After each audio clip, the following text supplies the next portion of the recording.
আজকে আমাদের নির্ধারিত সূরা হচ্ছে দুইটা, একটা হলো সূরাতুল ফালাক, একটা হলো সূরাতুল নাস। আচ্ছা, এই সূরা দুটার নাম হচ্ছে কি? মুআউযিযাতাইন। কি বললাম? মুআউযিযাতাইন। তাআউয শব্দের অর্থ হচ্ছে আশ্রয় প্রার্থনা করা। তাআউয শব্দের অর্থ আশ্রয় প্রার্থনা করা। আউযু বিল্লাহি মিনাশ শাইতানির রাজিম, এটা হলো একটা তাআউয। আরও তাআউয আছে, যেমন আউযু বিল্লাহিস সামিউল আলিম মিনাশ শাইতানির রাজিম। আরও আছে যেমন আউযু বিল্লাহিস সামিউল আলিম মিনাশ শাইতানির রাজিম মিন নাফখিহি ওয়া নাফসিহি ওয়া হামজিহি। এরকম অনেকগুলো তাআউয আছে। আমরা কিন্তু কমন যেটা সবাই পরিচিত কোনটা? আউযু বিল্লাহি মিনাশ শাইতানির রাজিম। এখন মুআউযিযাতাইন মানে আশ্রয় প্রার্থনার দুইটা সূরা। আশ্রয় প্রার্থনার দুইটা সূরা। একটু ভালো করে এই অংশটুকু বুঝতে হবে, এটাই মূল অংশ আর কি আমাদের আলোচনার। মুআউযিযাতাইন অর্থ হচ্ছে আশ্রয় প্রার্থনার দুইটা সূরা। তো এই দুইটা সূরা এমন সূরা যেটা তাওরাত, জাবুর, ইনজিল কোনো কিতাবে এরকম সূরা নাই। রাসূল সাল্লাল্লাহু আলাইহি ওয়াসাল্লাম বলেছেন যে এটা এমন সূরা আল্লাহ পাক আমাকে দিয়েছেন যেটা তাওরাতে, জাবুরে, ইনজিলে এরকম সূরার কোনো দৃষ্টান্তই নাই। মানে এটা শুধু কোরআনেই আছে। সুবহানাল্লাহ, অন্য কোনো কিতাবে এটা নাই। কোরআন এমন একটা কিতাব যেখানে আপনি পুরো আদম আলাইহিস সালাম থেকে শুরু করে একদম কিয়ামত পর্যন্ত হিস্ট্রি পাচ্ছেন। নূহ আলাইহিস সালামের কওম, অনেকে কিয়ামতের মাঠে অস্বীকার করবে যে নূহ আলাইহিস সালাম দাওয়াত দেয়নি আমাদেরকে, আর কিয়ামতের মাঠে এটা হবে। তো নূহ আলাইহিস সালামের পক্ষে সাক্ষী দিবে কারা জানেন? উম্মতে মুহাম্মদ। সুবহানাল্লাহ, যে না, নূহ আলাইহিস সালাম 950 বছর দাওয়াত দিছে। তোমরা কিভাবে জানলা? আমাদের কোরআনে ছিল। বুঝতে পারছেন? কোরআনের মধ্যে সব কিছু আছে একদম শুরু থেকে শেষ পর্যন্ত। তো এই দুইটা সূরার মতো কোনো সূরা তাওরাতেও ছিল না, জাবুরেও ছিল না, ইনজিলও ছিল না। ঘটনা হচ্ছে রাসূলুল্লাহ সাল্লাল্লাহু আলাইহি ওয়াসাল্লামকে একবার একজন ইহুদি, বাইরে সে রূপ ধরে থাকতো যে সে মুসলিম, মুনাফিক, আসলে সে ছিল ইহুদি। হ্যাঁ, লাবিদ, তার নাম হচ্ছে লাবিদ বিন আসাম। লাবিদ বিন, নামগুলো মনে রাখবেন, লাবিদ বিন আসাম। এই ব্যক্তি মদিনায়, এই ব্যক্তি হচ্ছে মদিনার অধিবাসী। তো সে রাসূলুল্লাহ সাল্লাল্লাহু আলাইহি ওয়াসাল্লামের প্রতি শত্রুতাবশত, ইসলামের প্রতি শত্রুতাবশত কারো দ্বারা রাসূলের চুল কালেক্ট করেছিলেন, কয়েকটা চিরুনি থেকে চুল কালেক্ট করেছিলেন, করে সেই চুলগুলোর সাথে আরও ওদের যে তন্ত্র মন্ত্র এগুলো আছে, এগুলো জাদু মন্ত্রগুলো করে রাসূলুল্লাহ সাল্লাল্লাহু আলাইহি ওয়াসাল্লামকে জাদুগ্রস্ত করেছিলেন। তাহলে সাবিত হলো যে জাদু সত্য। সাবিত হলো কি? জাদু সত্য, জাদুবিদ্যার চর্চা সত্য। এখনও হয়, আগেও ছিল, হয়তো ভবিষ্যতেও থাকবে, আল্লাহু আ'লাম। শুরু হয়েছিল কোত্থেকে? সুলাইমান আলাইহিস সালামের যুগ থেকে। কার যুগ থেকে? মনে আছে সূরা বাকারা আয়াত আছে না? ওয়াত্তাবিউ মা তাতলু আশ-শায়াতিন আলা মুলকি সুলাইমান ওয়া মা কাফারা সুলাইমান ওয়ালাকিন্না আশ-শায়াতিন কাফারু ইউআল্লিমুনা আন-নাস আস-সিহর। সুলাইমান আলাইহিস সালামের সময় ওই যে মানুষকে ফিতনায় ফেলা হয়েছে, পরীক্ষায় ফেলা হয়েছে হারুত আর মারুত ফেরেশতাদের মধ্য দিয়ে, ওই সময় থেকে জাদুবিদ্যার চর্চা শুরু হয়েছে মানুষের মধ্যে। এবং এই জাদুর উদ্দেশ্য ছিল তারা স্বামী এবং স্ত্রীর মাঝখানে বিচ্ছেদ সৃষ্টি করতে চাইতো। স্বামী স্ত্রীর মাঝখানে বিচ্ছেদ সৃষ্টি করতে চাইতো আর কি। এটা ছিল প্রথম জাদু। এবং এগুলোর আরও অনেকগুলো ভেরিয়েন্ট আছে আর কি, অনেক রকম ব্ল্যাক ম্যাজিক আছে। তো এটা নিয়ে আমি একটু পরে কথা বলছি, আগে সামারিটা বলি, শানানজটা বলে নিই। এই লাবিদ বিন আসাম, সেও ছিল ওই জাদুবিদ্যা চর্চাকারীদের একজন। তার সাথে আরও অনুসারীও ছিল। তারা মিলে রাসূল সাল্লাল্লাহু আলাইহি ওয়াসাল্লামের চুল মোবারক কোনোভাবে সংগ্রহ করে সেখানে তাদের তন্ত্রমন্ত্রগুলো দিয়ে 11টা গিট দিয়েছিল। কয়টা? 11টা গিট দিয়েছিল। এবং সেই 11টা গিট দিয়ে তার একটা কুয়ার নিচে, মদিনার একটা কুয়ার নিচে, এই একটা খেজুর গাছের ডাল আর অনেক কিছু পেঁচিয়ে, হাত তার অনেক কিছু পেঁচিয়ে একদম কুয়ার পানির নিচে রেখে তার উপর পাথর চাপা দিয়ে রেখেছে। এতে করে রাসূল সাল্লাল্লাহু আলাইহি ওয়াসাল্লাম কিছুটা অসুস্থ হয়ে গিয়েছিলেন। এবং অসুস্থতাটা এমন ছিল যে তিনি কিছু কিছু বিষয়ে মানে ভুলে যাচ্ছিলেন। যেমন কোনো স্ত্রীর কাছে গিয়েছেন কিন্তু মনে হচ্ছেন যে স্ত্রীর কাছে আমি যাই নাই, আবার কোনো স্ত্রীর কাছে যান নাই কিন্তু মনে হচ্ছে তার কাছে আমি গিয়েছি। এরকম একটা সমস্যা হচ্ছিল আর কি। এবং কিতাবে আসছে যে এই সমস্যাটা 40 দিনের মতো ছিল, আর কোনো কিতাবে আসছে 6 মাসের মতো ছিল। 40 দিন বা 6 মাসের মতো এরকম অসুস্থতাটা ছিল। তো এগুলো থেকে প্রমাণ হচ্ছে যে জাদুবিদ্যা সত্য, এগুলো চর্চা সত্য, এবং এগুলোর প্রভাব মানুষের উপর বিস্তার করতে পারে, ঘটতে পারে। এমনকি আমাদের নবী সাল্লাল্লাহু আলাইহি ওয়াসাল্লামকেও জাদুগ্রস্ত করা হয়েছে। তো এরপরে একদিন রাতে নবী সাল্লাল্লাহু আলাইহি ওয়াসাল্লাম শুয়ে আছেন, আল্লাহ রাব্বুল আলামিন তাকে স্বপ্ন দেখাচ্ছেন। এটা হচ্ছে ওহী, নবীদের স্বপ্ন কি ওহী। স্বপ্নে তিনি দেখছেন যে তিনি শুয়ে আছেন এবং দুইজন ফেরেশতা, তার মাথার কাছে একজন, পায়ের কাছে একজন, এসে দুইজন ফেরেশতা একে অপরের সাথে কথোপকথন করছেন। একজন বলছেন যে রাসূলুল্লাহর কি হয়েছে, আরেকজন অ্যান্সার দিচ্ছেন সাল্লাল্লাহু আলাইহি ওয়াসাল্লাম যে তাকে জাদু করা হয়েছে। আরেকজন বলছেন কে জাদু করেছে, আরেকজন অ্যান্সার করছেন লাবিদ বিন আসাম, কি দিয়ে জাদু করেছে, উত্তর দিচ্ছেন যে চুল দিয়ে। কোথায় আছে জাদুর উপকরণ? আরেকজন অ্যান্সার দিচ্ছেন অমুক কুয়ার নিচে। কুয়ার নামটা আমি আজকে ঘাটতে ঘাটতে পেয়েছিলাম, কুয়ার নামটা বলে দিই। হ্যাঁ, কুয়ার নামটা হচ্ছে জারওয়ান নামক কুয়া। কি নাম? জারওয়ান। এটা মদিনায় আছে, এটা একটা গোত্রের মধ্যে আছে। গোত্রটার নামটাও জানা দরকার। এগুলো আমি একটু ঘাটাঘাটি করছিলাম যে গোত্রের নামটা কি, কোন গোত্র এই কাজটা করেছিল। বনু জোরাইক গোত্র। এখানে ইহুদিদের অনেকগুলো গোত্র ছিল, বনু কোরাইজা, বনু কাইনুকা, বনু নাজির, এরকম অনেকগুলো গোত্র ছিল না? বনু জোরাইক একটা গোত্র ছিল, বনু জোরাইক। এই বনু জোরাইক গোত্রের এই লাবিদ বিন আসাম, সে এই জাদু করেছিল, জাদুর উপকরণ রেখেছিল ওই জারওয়ান নামক কূপের নিচে। এখন নবী সাল্লাল্লাহু আলাইহি ওয়াসাল্লাম সকালবেলা উঠে আলী রাদিয়াল্লাহু আনহুকে বললেন। খেয়াল করে দেখবেন যে মানে বড় বড় মিশনগুলোতে আলী রাদিয়াল্লাহু আনহুকে পাঠানো হয় আর কি। খেয়াল করছেন? খায়বারে ইহুদিদের এগেনস্টে যাও, তরওয়াল পতাকা তোমার হাতে। তারপরে এখানেও আলী রাদিয়াল্লাহু আনহু বদরে, সম্মুখ সমরে বদরে তিনজন আলী তুমি যাও, মনে আছে? হিজরতের সময় আলী তুমি থাকো, আমার বিছানায় শও। আবার ওই একবার যে খবর পাচার হয়ে গেল হুদাইবিয়া সন্ধির পরে, মক্কা বিজয়ের আগে আক্রমণের সময়, আর ওই যে একটা মহিলা তার কাপড়ের ভিতরে তথ্য নিয়ে চলে গেল, মনে আছে? হাতেব বিন আবি বালতা রাদিয়াল্লাহু আনহু চিঠি দিয়ে দিয়েছিলেন যে মক্কা আক্রমণ হতে পারে। তো এই মহিলাকে ধরার জন্য পাঠানো হয়েছিল আলী রাদিয়াল্লাহু আনহুকে। আবার খন্দকের যুদ্ধের সময় আমর বিন কি জানি নামটা, আমর তার সামনে আছে। আমর বড় একজন কাফের, তার সাথে 20 জন লড়াই করতে পারতো না এমন একজন ব্যক্তি ছিল। সে হুঙ্কার ছাড়ছিল খন্দকের যুদ্ধের সময়, কে আছো আমার সাথে ব্যাটল করবা, তখন আলী রাদিয়াল্লাহু আনহু। তো মাশাআল্লাহ, আমরা যেন তার মতো জিন্দেগি পাই, আমিন। তার মতো ইমান, আমল, আখলাক আল্লাহ পাক আমাদেরকে দান করেন, তার ছিটা ফোটা দান করেন, আমিন। এখন আলী রাদিয়াল্লাহু আনহুকে পাঠানো হচ্ছে, যাও ওই কুয়ার মধ্যে নিচে এই উপকরণ আছে, নিয়ে আসো। তিনি নিয়ে আসলেন। নিয়ে আসার পরে এই সূরা দুটো নাজিল হতে থাকলো। তখন জিবরাইল আলাইহিস সালাম সূরা ফালাক এবং নাস নিয়ে আসলেন আল্লাহর পক্ষ থেকে, নাজিল হলো এবং একটা একটা করে আয়াত তিলাওয়াত করা হচ্ছিল এবং একটা একটা করে গিট খুলে যাচ্ছিল। এরপরে নবী সাল্লাল্লাহু আলাইহি ওয়াসাল্লাম পরিপূর্ণ সুস্থ বোধ করলেন। এরপরে বলা হচ্ছিল যে তাকে শাস্তি দেওয়া হোক, তাকে মৃত্যুদণ্ড দিয়ে শাস্তি দিই। নবী সাল্লাল্লাহু আলাইহি ওয়াসাল্লাম তাকে মাফ করে দিয়েছে, তাকে মাফ করে দিলেন। কিতাবে আসছে যে তার সামন দিয়ে তিনি চলাফেরা করলেও তার চেহারার মধ্যে বিন্দুমাত্র মানে কোনো রকম প্রতিক্রিয়া দেখা যেত না যে সে আমার এত বড় ক্ষতি করেছে, এই লাবিদ বিন আসাম। পরবর্তীতে সে মুসলিম হয়েছে কিনা আমি জানি না, এটা আমার জানা নাই। তো এই ছিল শানে নজুল, এই সূরা দুটো নাজিলের। শানে নজুল মানে কি? একটা সূরা, একটা আয়াত নাজিলের পিছনের প্রেক্ষাপট। তার মানে আমরা বুঝতে পারলাম যে রাসূল সাল্লাল্লাহু আলাইহি ওয়াসাল্লামকেও জাদু করা হয়েছে, তিনিও ইফেক্টেড হয়েছেন। রাসূল যদি ইফেক্টেড হতে পারেন তাহলে আমরা আবার কি? আমাদের কোনো অবস্থান আছে তার সামনে? এবং প্রমাণ হলো যে এটা সত্য এবং এটা চর্চা সত্য। কোরআনে বহু আয়াত আছে, হাদিসে বহু দলিল আছে।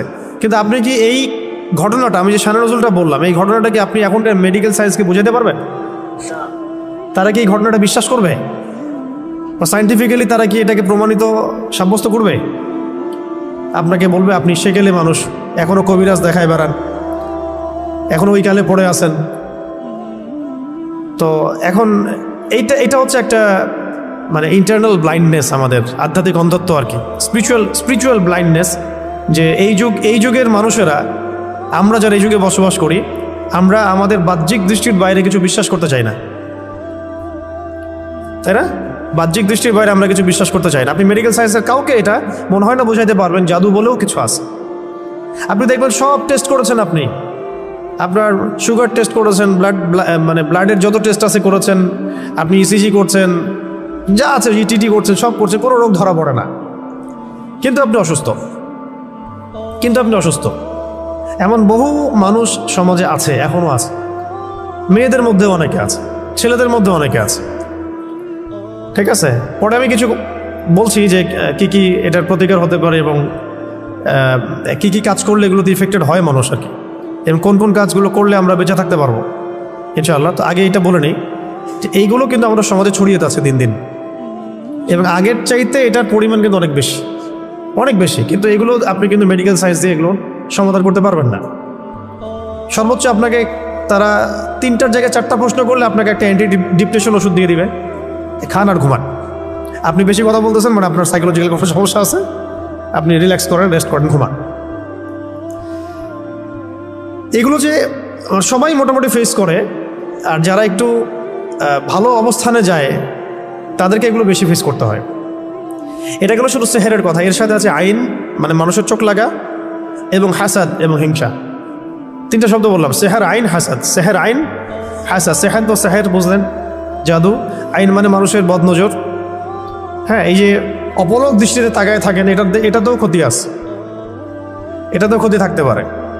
ফেসবুকে, অনলাইনে, ছবিতে, ভিডিওতে মানুষের তো ভাইরাল হওয়ার ধান্দা বেশি আর কি। এর মধ্যে যে কত ক্ষতি আছে এটা তো আমরা বুঝতে পারি না। আর এই ক্ষতিগুলো মোকাবেলা করার জন্য যে ইমান, আমল আর যে লাইফস্টাইল, যে তাস্কিয়া এগুলো দরকার হয়, সেগুলো আমরা আবার হাসিল করতে চাই না, কিন্তু আমরা চাই যে আমরা ভাইরাল হয়ে যাই। হ্যাঁ, মানুষ শো অফ করতে চায়, দেখাতে চায়, বডি দেখায়, জিম করে আসলাম, এইটা দেখায়, ওইটা দেখায়, নিজের ফ্যামিলিকে দেখায়, আমি খুব সুখে আছি, আমি খুব ভালো আছি। এই যে শো অফ করতে করতে দেখা যায় ওইগুলো আস্তে আস্তে চলে গেছে জীবন থেকে। এগুলো কিন্তু কোনো সাইন্টিফিক কারণে হয় না, সেহের, আইন, হাসাদের কারণে হয়। সেহের, আইন, হাসাদের কারণে হয়। তো আগে আমরা সূরাটাকে শিখি, তারপরে আমি এই বিষয়গুলোর সলিউশনগুলোও বলবো ইনশাআল্লাহ শেষে। এখন এবার নবী সাল্লাল্লাহু আলাইহি ওয়াসাল্লাম তাকেও ক্ষমা করে দিলেন, এবং তখন সাহাবীদেরকে তিনি বললেন যে আজকে রাতে আমার উপরে এমন 2টা সূরা নাজিল হয়েছে, এই সূরা 2টা তাওরাত, জাবুর, ইনজিল কোথাও নাই এরকম সূরা, মিসাল নাই। তারপরে আরেকজন সাহাবী বলেছেন ঝড় হচ্ছিল একদিন, ঝড়ের মধ্যে আমরা নবী সাল্লাল্লাহু আলাইহি ওয়াসাল্লামকে হারাই ফেললাম, তিনি কোথায়? তো তারা একটু শঙ্কিত বোধ করলেন, আমাদের নবীজি কোথায় চলে গেলেন। একটু পরে তিনি এসে বললেন যে আমার কাছে এমন 2টা সূরা আল্লাহ রাব্বুল আলামিন নাজিল করেছেন যে এই সূরা 2টা যদি কেউ পাঠ করে, মানে সকাল সন্ধ্যায় নিয়মিত পাঠ করে, ইনশাআল্লাহ সে তাকে আল্লাহ পাক সব ধরনের ক্ষতি থেকে হেফাজত করবেন, কামা ক্বালা আলাইহিস সালাম। এরকম কাছাকাছি একটা অর্থ আছে। আর নবী সাল্লাল্লাহু আলাইহি ওয়াসাল্লাম নিজের আমল ছিল এরকম যে তিনি এই সূরা 2টার সাথে সূরা ইখলাসকে অ্যাড করে, এই সূরা 2টার সাথে সূরা ইখলাসকে অ্যাড করে, সূরা ইখলাস নিয়ে আমরা আলাদা দার্স করবো ইনশাআল্লাহ। ওইটা আলাদা প্রসঙ্গ, তো এটা আলাদা প্রসঙ্গ, এই জন্য আমি আজকে নিয়ে আসিনি সূরা ইখলাসকে। তো সূরা ফালাক, নাস এবং ইখলাস এই 3টাকে একসাথে তিনি রাতের বেলা পড়তেন ঘুমানোর সময়। প্রথমে পড়তেন সূরা ইখলাস একবার, আবার বিসমিল্লাহ সহ সূরা ফালাক একবার, আবার বিসমিল্লাহ সহ সূরা নাস একবার। হাত দুটো একত্রিত করে ফু দিয়ে মাথা থেকে নিয়ে পুরো সারা গা তিনি মাসাহ করতেন। এই কাজটা তিনি 3বার করতেন। এই কাজটা কয়বার করতেন?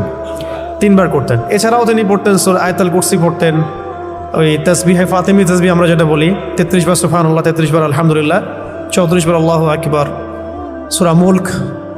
সূরা মুলক পড়ার কথা এসেছে, এবং সূরা বাকারার শেষের আয়াতগুলো, সূরা আল ইমরানের শেষের আয়াতগুলো, এগুলো রাতের বেলার আমল। তো এগুলো নবী সাল্লাল্লাহু আলাইহি ওয়াসাল্লামের নিয়মিত আমল ছিল। এছাড়াও প্রত্যেক দিন সকালে মানে বাদ ফজর এবং সন্ধ্যায় বাদ মাগরিব, অনেকে বাদ আসরও বলেন, দুটোই ঠিক আছে, বাদ ফজর বা বাদ আসর বা বাদ মাগরিব আপনার সুবিধা অনুযায়ী 3বার করে সূরা ফালাক, সূরা নাস, সূরা ইখলাস। আগে সূরা ইখলাস, তারপর সূরা ফালাক, তারপরে নাস।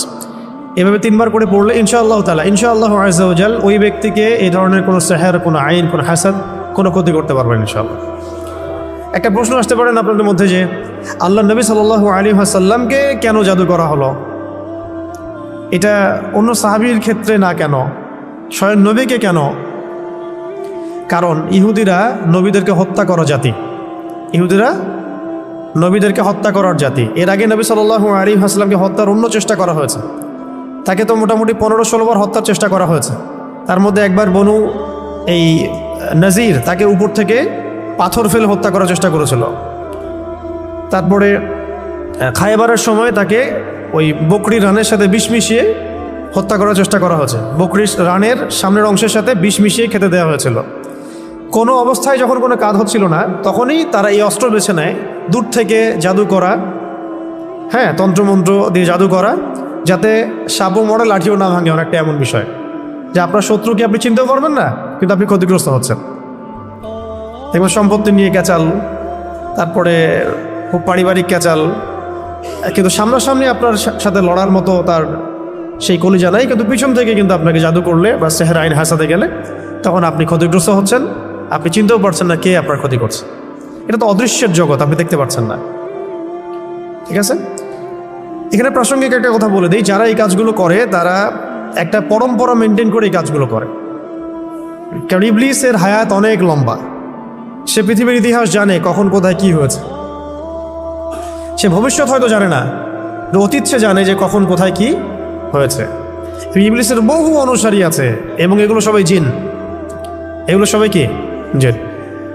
আমাদের একজন স্কলারকে দেখলাম সেদিন, শোনেন এটা আবার অন্যভাবে নিয়েন না কথাটা, আমাদের একজন স্কলারকে আমরা দেখলাম যে উনি কোনো একটা বয়ানে বলছেন, আমি নাম মেনশন করছি না, যে আমি যে বয়ান করছি আমার বয়ানের মধ্যে অনেক জিন শ্রোতাও আছে, উনি বললেন এক জায়গায়। তো দেখলাম অনলাইনে খুব ট্রল করলো তাকে নিয়ে কয়েকজন, এই দেখো কি বলতেছে, উদ্ভট কথা। কিন্তু তিনি যা বলেছেন এটা সত্য হতেই পারে। দার্সে জিন বসতেও পারে, মসজিদে নামাজে জিনরা নামাজ পড়তেই পারে। রাসূলুল্লাহ সাল্লাল্লাহু আলাইহি ওয়াসাল্লাম তায়েফ থেকে যখন তাকে তাড়িয়ে দেওয়া হয়েছে, নির্মমভাবে নির্যাতন করা হয়েছে, কারনুল মঞ্জিল নামক জায়গায় তিনি নামাজ পড়ছিলেন, জিনরা তার তেলাওয়াত শুনে ইসলাম কবুল করেছে। তো এখন ভালো জিন আছে না, ভালো জিনও আছে, অনেক জিন আছে আপনাকে মহব্বত করতে পারে। কি ভাই, অনেক জিন আছে আপনাকে মহব্বতও করতে পারে। মহব্বত মানে ওই অর্থে না, ভালো অর্থেই। তারা তাদের মধ্যে, তারা তো মধ্যে মুহাম্মদের অংশ, এবং এই কোরআন এই শরিয়া তাদের জন্যও নাকি, এই কোরআন তাদের জন্য না। তো তাদের মধ্যে যেমন ভালো জিনও আছে, ঠিক তেমনি খারাপ জিনও আছে। খারাপদের সংখ্যাই বেশি, এবং এই খারাপ জিনগুলো ওই সিলসিলা মেনটেন করে জাদুবিদ্যা, যত তন্ত্র মন্ত্র এবং যা উপকরণ এগুলো প্রোভাইড করে এমন কিছু মানুষের কাছে, যে মানুষগুলো জাদুবিদ্যার চর্চা করে। মনে রাখবেন, জাদু কখনো জিনের সাহায্য ছাড়া করা সম্ভব না। জাদু কখনো জিনের সাহায্য ছাড়া করা সম্ভব না। তন্ত্রমন্ত্র দিয়ে তারা জিনকে তাবে করে, বশ করে, এবং সেই জিনের ইবাদত করা তারা শুরু করে। জিনের জন্য নজর করে, জিনের জন্য মানত করে, জিনের জন্য পশু কুরবানি করে, জিনকে সেজদা করে, মানে জিনকে পাওয়ার চেষ্টা করে তারা।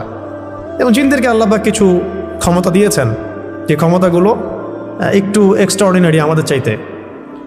তো এইগুলোকে কাজে লাগিয়ে বেসিক্যালি এই জাদুগুলো করা হয়। বিচ্ছেদ জাদুর পিছনে একটা জিন থাকতে পারে, কারো দেখা গেল যে মানে সুস্বাস্থ্য নষ্ট করার জাদু করা হতে পারে। হ্যাঁ, কারো দেখা যেতে পারে এরকম যে এমন কোনো জাদু করা হয়েছে যে তার যেন সম্পদ ধ্বংস হয়ে যায়, তার বাচ্চা যেন ক্ষতিগ্রস্ত হয়, তার জানের জন্য কোনো ক্ষতি হয়, এরকমও জাদু করা হতে পারে। তো এইগুলো প্রত্যেকটা জাদুর ক্ষেত্রেই জিনদের কি থাকে, সক্রিয় ভূমিকা থাকে। শুধুমাত্র কবিরাজ জাদু করতে পারে না। আবার এই জাদু কাটার জন্য যদি আবার কেউ কবিরাজের কাছে যায়, তাহলে সে আবার তাকে এমন একটা প্যাচের মধ্যে ফেলবে যে সে আর এই মানে গোলক ধাতা থেকে বের হতে পারবে না। তখন একজনকে তারা আরেকজনকে তারা দমানোর চেষ্টা করে, একজনকে তারা জিনকে থামানোর চেষ্টা করে। কিন্তু এই পুরো ফিতনাটাকে মোকাবেলা করতে পারে শুধুমাত্র কোরআনের আয়াত এবং রাসূল সাল্লাল্লাহু আলাইহি ওয়াসাল্লামের শেখানো আমল এবং রুকিয়া এবং সহি মাসনুন তরিকাগুলো। বাকি তরিকাগুলোতে গেলেই সে শিরকে লিপ্ত হয়ে যেতে পারে, বেদাতে লিপ্ত হতে পারে, কুফরিতে লিপ্ত হতে পারে, অথবা হারামেতে লিপ্ত হবে নিশ্চিত, এবং আল্লাহর সাথে শিরক হয়ে যেতে পারে। তাই এটা একটা রোগের মতো। এটা কি একটা রোগের মতো। রোগ হলে যেমন আমরা মেডিসিন নেই, আল্লাহর কাছে দোয়া করি, শেফার চেষ্টা করি, ঠিক এইরকমই কেউ যদি সেহের আইন হাসাদে আক্রান্ত হয়ে যান, আল্লাহ না করুন, আল্লাহ পাক আমাকে আপনাদের সবাইকে হেফাজত করেন, সেক্ষেত্রে এই মাসনুন তরিকাগুলোর মধ্য দিয়ে যেতে হবে। ঠিক আছে ইনশাল্লাহ। তো এখন রাসূল সাল্লাল্লাহু আলাইহি ওয়াসাল্লাম তাকে ক্ষমা করলেন। খেয়াল করে দেখেন, ইহুদিরা রাসূল সাল্লাল্লাহু আলাইহি ওয়াসাল্লামকে পর্যন্ত হত্যার চেষ্টা করেছেন। আমি একটা সিরাত পড়ছিলাম, সিরাতে খতামুল আম্বিয়া, তো এটা পাতলা।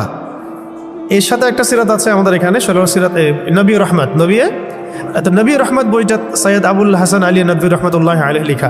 পিছনের দিকে আপনি দেখবেন রাসূল সাল্লাল্লাহু আলাইহি ওয়াসাল্লামের ইন্তেকালের সময় তিনি বলছিলেন যে আমার মনে হচ্ছে যে আমার এই যে মানে শরীরের যে আমরা বলি না ভেইন বা রগ, এইগুলো মনে হচ্ছে ছিন্ন ভিন্ন হয়ে যাচ্ছে, মানে মনে হচ্ছে আমাকে এমন বিষ প্রয়োগ করা হয়েছে আর কি, যে আমার রগগুলো ছিন্ন ভিন্ন হয়ে যাচ্ছে। এটা হচ্ছে ওই খায়বার যুদ্ধে নবী সাল্লাল্লাহু আলাইহি ওয়াসাল্লাম যখন জিতলেন, মানে জয়লাভ করলেন, তখন ওই ইহুদি মহিলা গোশতের মধ্যে বিষ মিশিয়ে দিয়েছিলেন নবীজিকে খেতে। একজন সাহাবী এটা কামড় দিয়ে গিলে ফেলেছিলেন, তিনি সেখানে ইন্তেকাল করেছেন, শহীদ হয়েছেন। আর নবী সাল্লাল্লাহু আলাইহি ওয়াসাল্লাম তিনি গিলে ফেলেননি, শুধু একটু একটা কামড় দিয়েছেন, তারপর ফেলে দিয়েছেন মুখ দিয়ে, যখন তিনি জানতে পেরেছেন এখানে বিষ মেশানো আছে। তার কাছে ওহী আসছিল। তো ওই যে বিষের একটা কামড়ের বিষের যে প্রভাব, এটা শেষে এটা রাইজ করেছিল আর কি। তো এটাও আপনি কিছু সিরাতের কিতাবে পাবেন যে নবী সাল্লাল্লাহু আলাইহি ওয়াসাল্লামকে বিষ প্রয়োগ করা হয়েছে, আর এরপরে তাকে এভাবে সেহের করা হয়েছে, জাদু করা হয়েছে। তাহলে এখানে একটা প্রশ্ন, একজন মানুষকে এত কষ্ট সহ্য করতে হচ্ছে কেন? মহামানবকে, একজন মহামানবকে যিনি আল্লাহ পাকের হাবিব, তাকে এত কষ্ট কেন সহ্য করতে হচ্ছে? কাদের জন্যে? কাদের জন্য তার এত কষ্ট? এইটা যদি আমরা উপলব্ধি করতে পারতাম, তাহলে এই সাতেমদের এগেনস্টে যে আমরা আইনের কথা বলছি, বিদ্রোহ মানে মিছিল মিটিং স্লোগানের কথা বলছি না, এগুলোর প্রয়োজন হতো না। রাষ্ট্র নিজে এগুলো খুঁজে খুঁজে বের করে রেখে দিত। যদি তারা বুঝতো যে নবী সাল্লাল্লাহু আলাইহি ওয়াসাল্লাম কে, তিনি কি করেছেন আমাদের জন্য, তার অবদান কি এই মানবতার মুক্তির দূত হিসেবে। এতটা নিমক হারাম মনে হয় উম্মাহ খুব কমই আছে আসলে বিশ্বের মধ্যে, আমরা যেটা করতেছি আর কি। আল্লাহ পাক মাফ করেন আমাদেরকে। কেন এত কষ্ট তাকে করতে হলো আমাদের জন্যে? তিনি তো মাকামে মাহমুদে যাবেন, জান্নাতুল ফিরদাউসুল আলায় যাবেন, তিনি আল্লাহর হাবিব, তার আগেও কোনো গুনাহ নাই, পরেও কোনো গুনাহ নাই। কিয়ামতের মাঠে কোনো নবী সুপারিশ করতে পারবেন না, তিনি সুপারিশ করবেন। কিয়ামতের মাঠে কোনো নবী সুপারিশ করতে পারবেন না। কিসের সুপারিশ জানেন? 50,000 বছর মানুষ দাঁড়ায় থাকবে, বিচার শুরু হচ্ছে না। আল্লাহ পাক এত নারাজ সেদিন, বিচারটা শুরু করার কথা কেউ বলতেই পারবেন আল্লাহকে। আল্লাহ বিচারটা অন্তত শুরু করেন। দাঁড়ায় থাকতে আমাদের অবস্থা খারাপ, প্রত্যেক মানুষেরই অবস্থা হয়ে যাবে, মানে ইল্লা মাশাআল্লাহ। তখন প্রত্যেক নবী রিফিউজ করবেন, আমি পারবো না। আদম আলাইহিস সালাম বলবেন না আমি না, নূহের কাছে যাও। নূহ আলাইহিস সালাম বলবেন না আমি না, ইব্রাহিম আলাইহিস সালামের কাছে যাও। এভাবে একে একে করতে রাসূল সাল্লাল্লাহু আলাইহি ওয়াসাল্লাম পর্যন্ত আসবেন যখন, তিনি বলবেন যে আমি সুপারিশ করবো, আজকের এই সুপারিশ আমার জন্যে। তাও মানুষ দেখবে যে রাসূল সাল্লাল্লাহু আলাইহি ওয়াসাল্লামকে সুপারিশ করানোর জন্যে বোরাক নিয়ে আসা হচ্ছে উপর থেকে, আসমান থেকে। জিবরাইল আলাইহিস সালাম আসছেন, তিনি সেখানে উঠছেন, উপরে নিয়ে যাওয়া হবে। মানুষ দেখতে পারবে একটা বিশাল অট্টালিকার সামনে, আসমান এবং জমিনের মাঝখানে। এইটা হচ্ছে মাকামে মাহমুদ। এখানে গিয়ে রাসূল সাল্লাল্লাহু আলাইহি ওয়াসাল্লাম সিজদায় পড়ে যাবেন। কত বছর সিজদায় চলে যাবে আল্লাহ ভালো জানেন। এবং তিনি তখন এমন কিছু তাসবিহ পড়বেন, এমন কিছু প্রশংসা করবেন, যেটা আজ পর্যন্ত কেউ আল্লাহ পাকের শানে করে নাই। আল্লাহ পাক তাকে সেটা শিখাই দিবেন, তখন ইনস্ট্যান্ট শিখাই দিবেন। তারপরে তিনি বলবেন, ওঠো আমার হাবিব, তুমি চাও কি চাও, তোমার দোয়া কবুল করা হবে, তোমার সুপারিশ কবুল করা হবে। তিনি তখন বলবেন, আল্লাহ বিচারটা অন্তত শুরু কর, আগে বিচারটা অন্তত শুরু করেন। তো আমরা আসলে সত্যি কথা বলতে আমরা চিনতেই পারি নাই যে আমরা কার উম্মাহ। আফসোসের শেষ নাই, মানে বলতে থাকলে প্রসঙ্গ অন্যদিকে চলে যাচ্ছে। তো আফসোসের শেষ নাই। আপনি খেয়াল করে দেখবেন যে পিছনে লা ইলাহা ইল্লাল্লাহ মুহাম্মাদুর রাসূলুল্লাহ কালিমা লিখে মানুষ কালিমার সাথে কুফরি করতেছে। মন্ত্রণালয় খুলে বসে আছে পিছনে লা ইলাহা ইল্লাল্লাহ মুহাম্মাদুর রাসূলুল্লাহ, না লা ইলাহা ইল্লাল্লাহ সে মানে, না মুহাম্মাদুর রাসূলুল্লাহ মানে। কিন্তু লিখার কি দরকার আছে তাহলে? ওটা খুলেই ফেলে দেখ, তাহলে স্পষ্ট হবে যে তারা কাফের। এদিকে লেবেলও লাগাবে যে আমি মুসলিম, আর কাজও করবে কাফেরের মতো, যাতে ওলামা ইকরামদেরকে একটা দ্বিধার মধ্যে রাখা যায় আসলেই তারা মুসলিম না কাফের। ফতোয়া তো দিতে হবে একটা, তখন কাফের হলে তো এক ফতোয়া আসবে, মুসলিম হলেও তো এক ফতোয়া আসবে, তাই না? পিছনে লা ইলাহা ইল্লাল্লাহ, কোনো ইলাহ নাই আল্লাহ ছাড়া, মানে কোনো বিধানদাতা নাই আল্লাহ ছাড়া, কিন্তু আমরা আছি জমিনে, তাই না? বিষয়টা তো তাই। পিছনে লিখে রাখছে লা ইলাহা ইল্লাল্লাহ, কোনো ইলাহ নাই, কোনো উপাস্য নাই আল্লাহ ছাড়া। মন্ত্রণালয় সবগুলোতে ইলাহ আছে, আমরাই ইলাহ, বিধান আমরাই দিচ্ছি না, আউযুবিল্লাহি মিন যালিক। মুহাম্মাদুর রাসূলুল্লাহ মানে মুহাম্মদ সাল্লাল্লাহু আলাইহি ওয়াসাল্লাম ছাড়া কি নাই, কোনো রোল মডেল নাই আমাদের, এক কথায় কোনো রোল মডেল নাই। তিনি আমাদের একমাত্র রোল মডেল, আমাদের উসওয়াতুল হাসানা। কিন্তু জমিনে কাজ করতে গিয়ে প্রত্যেকটা ডিপার্টমেন্টে মুহাম্মদ সাল্লাল্লাহু আলাইহি ওয়াসাল্লামের তরিকাকে একদম জাদুঘরে রেখে দিয়ে নিজেদের সব মন গড়া বিধান রচনা করতেছে। কত বড় হটকারিতা চিন্তা করছেন? এই জন্য আমি বলি যে এটা অন্তত সরাই দেখ, করতে তো পারবে না, তো সরাই দেখ, ওটা লেখার দরকার কি ওখানে? অ্যাটলিস্ট স্পষ্ট হবে যে হ্যাঁ তারা কাফের অথবা তারা মুনাফিক, তখন বিধান সেইভাবে বর্তাবে, তখন ফতোয়াগুলো সুন্দর স্পষ্ট আসবে। মুনাফিকদের ব্যাপারে এই ফতোয়া, সাতেনদের ব্যাপারে এই ফতোয়া, কাফেরদের ব্যাপারে এই ফতোয়া। এদিকে ইসলামের লেভেলও রাখবে, এদিকে কাজও করবে কুফরির তাগুতি সিস্টেমের, মানে আল্লাহর দুশ্মনদের দাসত্বও করবে, জায়নিস্টদের। আবার এদিকে বলবে আমি মুসলিম। এগুলা কি? তাহলে ধর্ম নিয়ে ব্যবসা, সবচেয়ে বড় ব্যবসা কারা করে? সবচেয়ে বড় ধর্ম ব্যবসা কারা করে? রাজনীতিবিদরাই করে সবচেয়ে বড় ধর্ম ব্যবসা। সবচেয়ে বড় ধর্মকেন্দ্রিক যে মানুষের সাইকোলজি নিয়ে খেলা, এটা সবচেয়ে বড় ব্যবসাটা করে পলিটিশিয়ানরাই। ধর্মকে তারা ভোট পাওয়ার মানদণ্ড হিসেবে গ্রহণ করছে। এটার মানে এই না যে ইসলামিক রাজনীতি করা যাবে না, এটা অন্য আলোচনা। কিন্তু এদিকে আপনি আল্লাহর কালিমাও রাখবেন, জমিনের মধ্যে আপনি আবার কুফরি আচরণও করবেন, এটা তো মানা যায় না। হয় একদিকে আসেন, কালিমা রাখলে কালিমার বিধান বাস্তবায়ন করেন, আর না রাখলে ঠিক আছে বলেন যে আমরা লা ইলাহা ইল্লাল্লাহ মানি না, ধর্মের সাথে আমাদের কোনো সম্পর্ক নাই, তখন আমরা বলবো তারা কাফের। ফতোয়া স্টেট, কাফেরদের সাথে যা হবে তাই ফতোয়া। তো এই বিষয়গুলো আমাদেরকে খুব খুব পীড়া দেয়।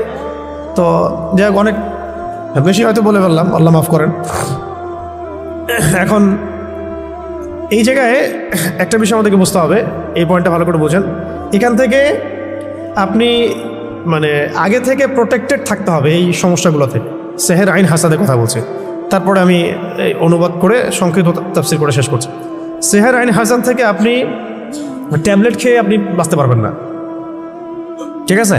তো ট্যাবলেট খেয়ে, ইঞ্জেকশন নিয়ে এইভাবে আপনি বাঁচতে পারবেন না, যেহেতু এটা অদৃশ্যের বিষয়, তন্ত্রমন্ত্রের বিষয়, জিন দ্বারা করা হচ্ছে, যেটা আমরা দেখি না।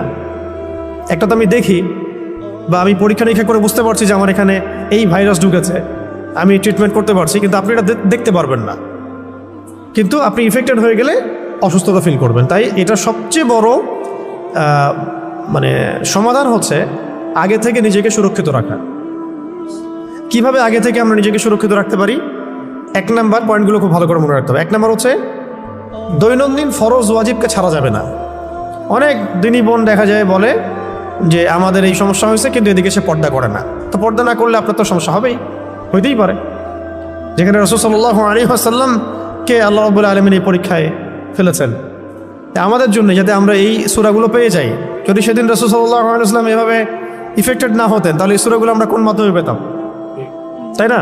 এই সূরা থাকবে কিয়ামত পর্যন্ত, যে কিয়ামত পর্যন্ত যত মানুষের সমস্যা হবে এই সূরাই হচ্ছে সলিউশন। কত বড় হিকমা আল্লাহ পাকের!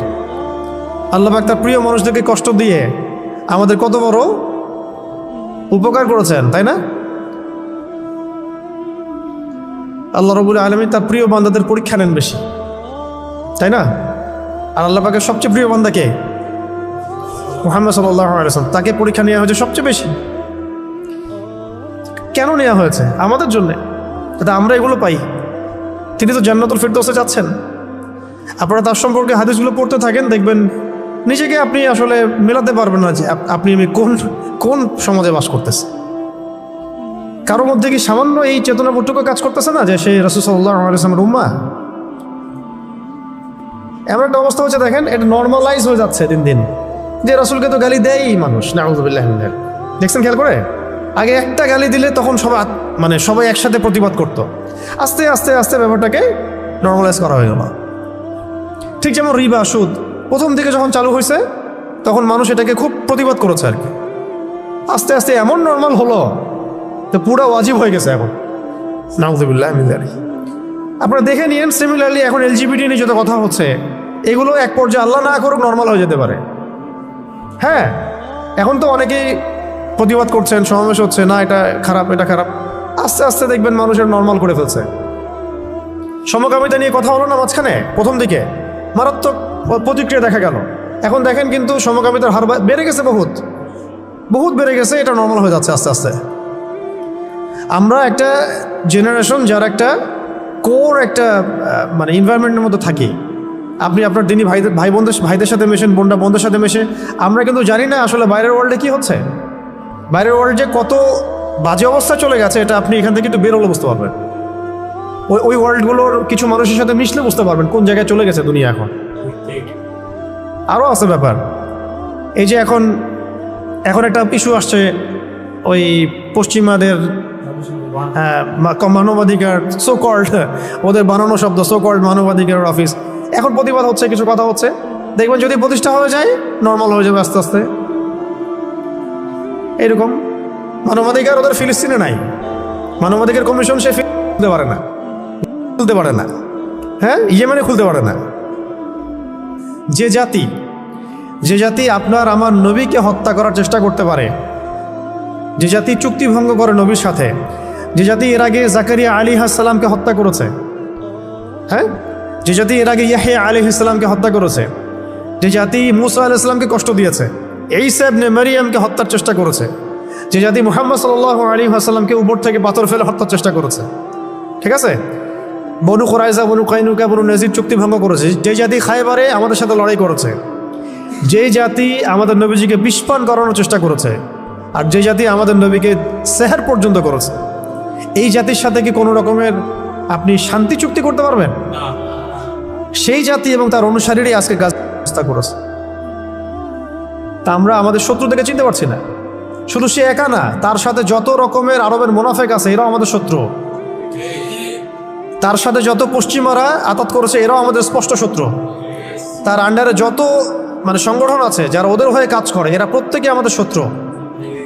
এমনকি তাদের সাথে যে মুশরিকরা ঐক্যবদ্ধ হয়েছে এখন, তাদের কেউ কেউ আমাদের বাড়ির পাশেও আছে, এরাও আমাদের স্পষ্ট শত্রু। এদের সবার এজেন্ট একটাই, তারা পুরো বিশ্ব থেকে তাওহীদপন্থীদেরকে মিটিয়ে ফেলতে চায়।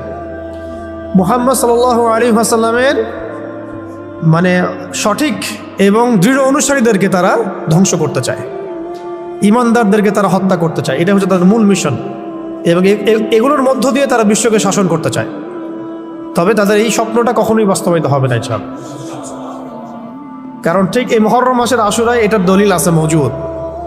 ঠিক যেভাবে আল্লাহ রাব্বুল আলামিন ফেরাউনের বাসায় মূসাকে বড় করেছেন আলাইহিস সালাম, দেখবেন আল্লাহ রাব্বুল আলামিন ওইভাবেই এই শাম অঞ্চলের মধ্যে ইমাম ঢুকাই দিবেন, ওদের ঘরের মধ্যেই ইনশাআল্লাহ। ফেরাউনের ঘরে যেভাবে কে মানুষ হয়েছে মূসা আলাইহিস সালাম, এইভাবে আল্লাহ রাব্বুল আলামিন এই বাইতুল মুকাদ্দাসের মধ্যে ইমামকে ঢুকাই দিবেন। ওরা বুঝতেও পারবে না ইনশাআল্লাহ। এটা বাস্তব, দেখেন এরকমই হবে ইনশাআল্লাহ। আর যেভাবে আল্লাহ রাব্বুল আলামিন একটা জায়গায় একত্রিত করে ফেরাউন এবং তার অনুসারীদেরকে ডুবিয়ে মেরেছেন, ঠিক একইভাবে আল্লাহ রাব্বুল আলামিন এই জামানার যত ফেরাউন আছে, এই জামানার এই যুগের যত ফেরাউন, এই যুগের যত জালেম এবং এই জালেমদের সহযোগী সবাইকে আল্লাহ পাক এই হোলি ল্যান্ডে একত্রিত করছেন, যাতে একসাথে এদেরকে ধ্বংস করা যায়। এটা ইতিহাস লিখিত হয়ে গেছে। এটা আমি এই জন্য বললাম, যাতে মুসলিমরা মানে আমরা যেন কখনো হীনমন্যতা না ভোগেন, যে কি হচ্ছে গাজায়, কি হচ্ছে ফিলিস্তিনে, কি হচ্ছে ইরাকে, সিরিয়া, আমরা মনে হয় দুর্বল। এগুলো হচ্ছে আল্লাহ রাব্বুল আলামিনের মাস্টার প্ল্যান। সাফল্য দুইভাবে আসে, এক হচ্ছে শাহাদাতের মাধ্যমে, এক হচ্ছে গাজী হওয়ার মাধ্যমে। যে ভাইরা শাহাদাত পাচ্ছেন তারা শাহাদাত বরণ করার মধ্য দিয়ে সফল হচ্ছেন, আর যে ভাইরা গাজী হবেন তারা জয়লাভ করে সফল হবেন। দুটোই সফলতার রাস্তা আমাদের জন্য। আমাদের সামনে মানে লস বলে কোনো প্রজেক্ট নাই। আমাদের সামনে কি নাই? লস বা ক্ষতি বলে কোনো প্রজেক্ট নাই। তো এই ছিল ওদের চরিত্র। এই কারণে আমি এতগুলো কথা এই কারণে বললাম যে ওদের ব্যাপারে যেন সচেতন থাকি আমরা। ওদের এজেন্ডা, ওদের রাজনৈতিক ভিশন, ওদের অর্থনৈতিক এই মানে ফাঁকফোকরগুলো, সামাজিক ওদের যে ফিতনাগুলা, ওদের ইন্টারনেটের ফিতনাগুলা, মিডিয়ার ফিতনা, ওদের প্রযুক্তিগত ফিতনা, এবং ওদের যে বৈশ্বিক একটা মানে জায়নিস্ট ট্র্যাপ আছে, এগুলো সম্পর্কে যেন আমরা সচেতন থাকি।